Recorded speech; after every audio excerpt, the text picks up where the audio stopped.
Hello, guys, and we got some exciting news for you tonight.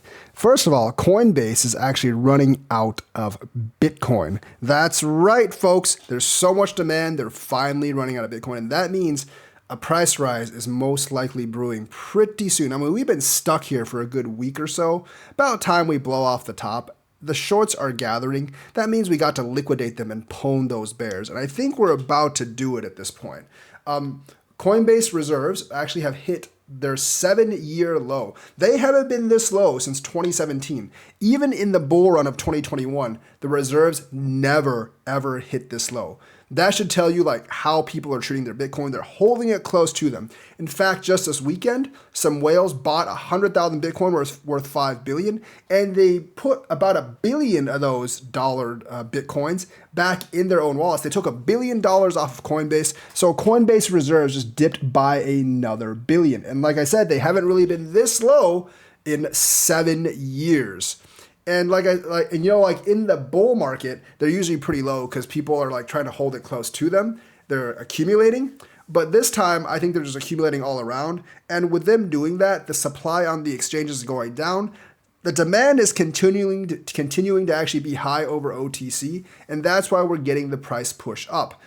We can actually sustain this level of price for a little bit longer, but I don't think we can sustain it for too long without pushing it up with this kind of withdrawal from the exchanges at this point. So as you can see, if you follow Ali Charts at Ali Charts on Twitter, Bitcoin whales have purchased over 100,000 Bitcoin in the last 10 days, worth around 5 billion. Now, they don't really tell if that includes the ETFs or not. My guess is it probably does include the ETFs, because who would actually purchase $5 billion in the last 10 days if you don't actually count the ETFs? But even so, that's a really, really good buy. And like I said, they moved $1 billion off of Coinbase, so their reserves are getting lower and lower. So if people actually want to buy Bitcoin from Coinbase, a lot of it, if BlackRock or Fidelity is still trying to buy from Coinbase, even if it's even OTC, they're not going to have the reserves. They might actually have to eventually buy on the open market or push the OTC market up, which would actually push the overall spot market up.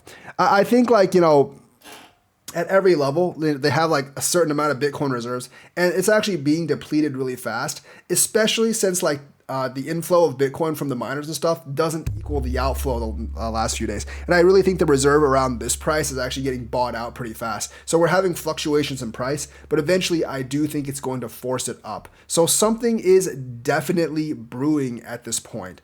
So realistically, when people take the coins off the exchanges, it's generally good for the coin because then that tightens up the supply on the exchanges. So that's going to be really interesting for Coinbase and see how BlackRock and Fidelity actually deal with that, like where they're going to get their Bitcoin, because the continuous inflows are not stopping. They're still getting 100 million, 200 million a day of people actually wanting to buy the ETF. Yes, eventually people will want to sell the ETF as well, but I don't think they're going to run into that problem for at least a couple of weeks or a couple of months, because this is a new fund, and generally with so much demand piled up, as we actually saw last week, it's probably the best performing ETF in the last 40 years, more or less, in the first month by a large margin. These kind of ETFs generally just attract a lot of money in the first couple of months. So I'm not really seeing any sales for a while. I think the AUM on the ETF is going to keep growing probably for at least half a year, if not a full year or a couple of years, until it kind of reaches an equilibrium, which should not actually be reached for quite a while. I mean, they're predicting at least $150 billion before we reach an equilibrium,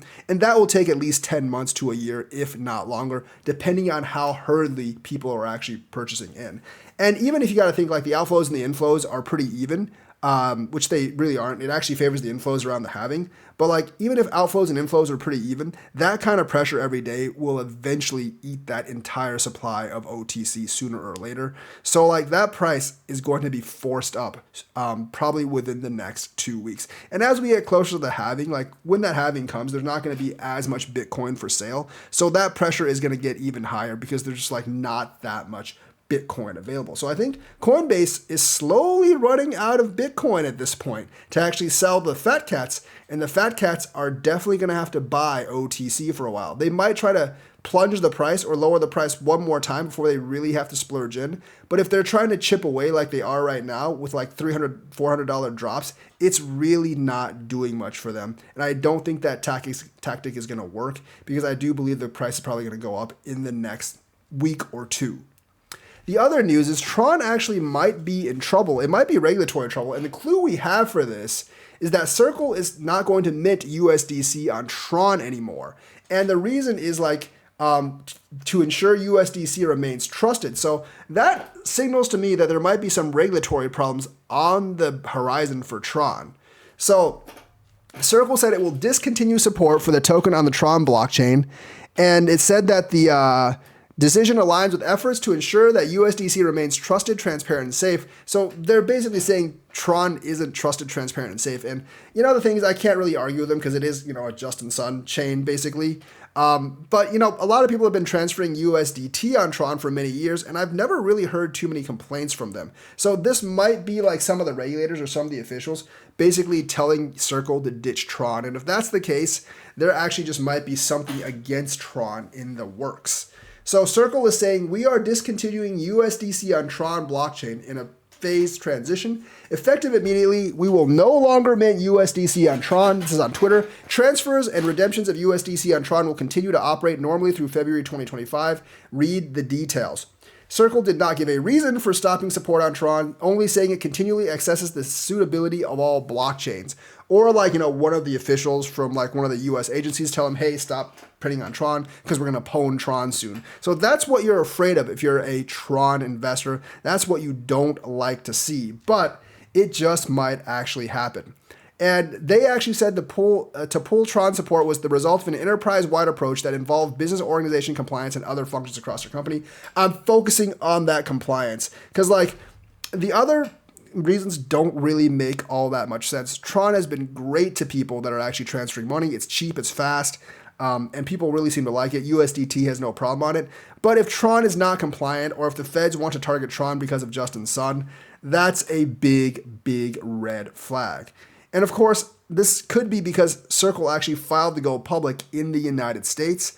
And the USDC stablecoin commands $28 billion in market cap. So, the feds are aware of it. If Circle's going to go, they might want it only on Ethereum and a couple of other chains. They don't want it on TRON. Now, is this going to hinder USDC's growth? I don't really think so. I mean, they're on Solana and a lot of other chains. They're not only on Ethereum. If they were only on Ethereum, that would be kind of disastrous. But they are on other chains, and most of the traffic for USDC is actually on other chains.